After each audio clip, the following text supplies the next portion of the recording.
Every once in a while, Congress introduces a bill that tells us much more about where healthcare is headed rather than what the bill itself actually does. Honestly, lately it's been a lot of them, but I believe HR 3108, the RPM Access Act, is one of those bills worth looking at if you're into remote monitoring and longitudinal care.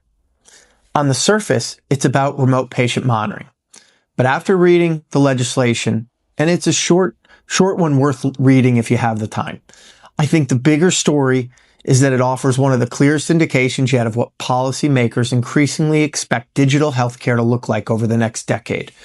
And I think every healthcare executive should be paying attention. The bill contains several important provisions. First, it establishes a geographic payment floor for remote patient monitoring. Today, reimbursement varies based on Medicare's geographic practice and cost adjustments. This proposal would establish a minimum payment level for RPM services, recognizing that technology, staffing, and infrastructure required to deliver virtual care don't become significantly less expensive simply because a patient lives in a lower cost region. That's a practical change that could improve access in many rural and underserved communities. The second provision is the one that caught my attention. The bill would require a physician, nurse, practitioner, clinical nurse specialist, or physician's assistant to be available in real time to respond to physiologic abnormalities to detect through remote patient monitoring. Everyone agrees patients deserve appropriate clinical oversight. The more interesting discussion, though, is what this requirement actually means operationally. The legislation doesn't define what real-time means. It doesn't establish response time expectations. It doesn't specify staffing models. Those questions would almost certainly need to be addressed through CMS rulemaking. And that's where healthcare leaders should begin thinking strategically. Providing continuous clinical availability is a meaningful operational commitment, a major increase in the cost structure, without a relevant and meaningful increase in the reimbursement. With margins as thin as they are already, this might work for large integrated health systems and national virtual care organizations may be able to distribute those costs across a very large patient population. But independent physician practices or smaller groups are just not going to be able to do that. That raises an important policy question. As we strengthen standards for digital care, how do we ensure we don't unintentionally increase the barriers for smaller organizations that are already delivering valuable care to Medicare beneficiaries? It's an important balance between expanding access while also maintaining quality and preserving innovation. Because remember, this is still in its infancy from a technology standpoint of being implemented into the healthcare system. The third major provision focuses on interoperability. This bill requires remote patient monitoring systems to be capable of transmitting physiologic data into electronic health records. Conceptually, difficult to argue against that. We all do that currently. Healthcare should be more connected. Better information sharing improves care coordination, reduces duplication, and gives clinicians a more complete understanding of the patient.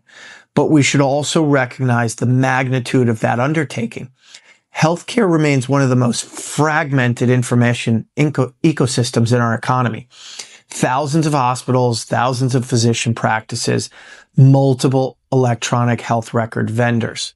So you have hundreds of digital health platforms with different APIs, different implementations of the same standards.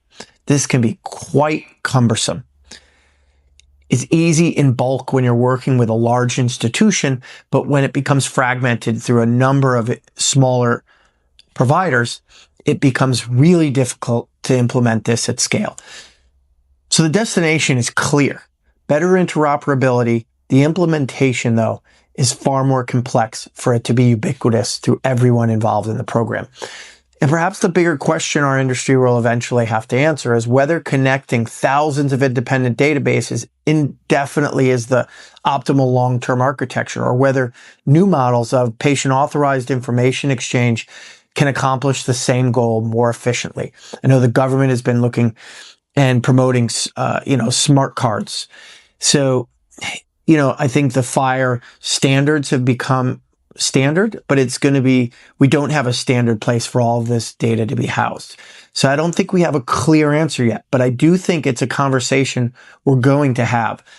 The final major provision requires HHS to evaluate the impact of remote patient monitoring by examining outcomes such as hospitalizations, reductions, medication adherence, Medicare savings, and even the operational costs of delivering digital care, including technology and connectivity. That may be the most interesting part of the entire bill, right? I am 1000% support measuring outcomes. Healthcare should absolutely understand whether we're improving patients' lives, but it also raises a broader policy question. Why is digital care increasingly being asked to demonstrate downstream value when most of the traditional fee-for-service services are reimbursed because they are medically necessary, appropriately documented, and properly furnished?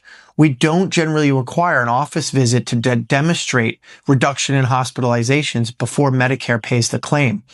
Why don't we require most physician services to submit ongoing population level outcomes reporting as a condition of reimbursement? Yet digital care is increasingly being evaluated not only by whether care was delivered, but whether it generated measurable long-term value. Whether that's the right direction isn't really my point. The more interesting question is whether remote patient monitoring is simply the first area where Medicare is moving towards greater accountability, or whether we're beginning to see the future expectations for healthcare more broadly. One detail in the bill also stood out to me. Congress isn't just asking whether digital health improves outcomes, it's asking whether digital healthcare can scale economically. That tells me policymakers are thinking beyond just innovation. They're thinking about this in a way of sustainability. Finally, I think this bill says something important about artificial intelligence.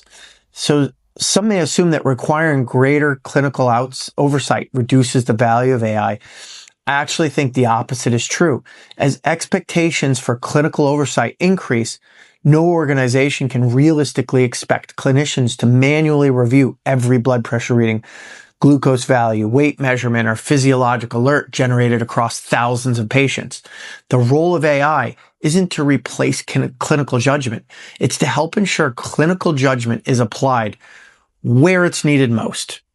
Technology doesn't replace clinicians. It extends their capacity. So my biggest takeaway from Bill HR 3108 isn't that reimbursement changes, it's that legislation suggests policymakers increasingly expect digital healthcare to be clinically accountable, interoperable, measurable, and economically sustainable.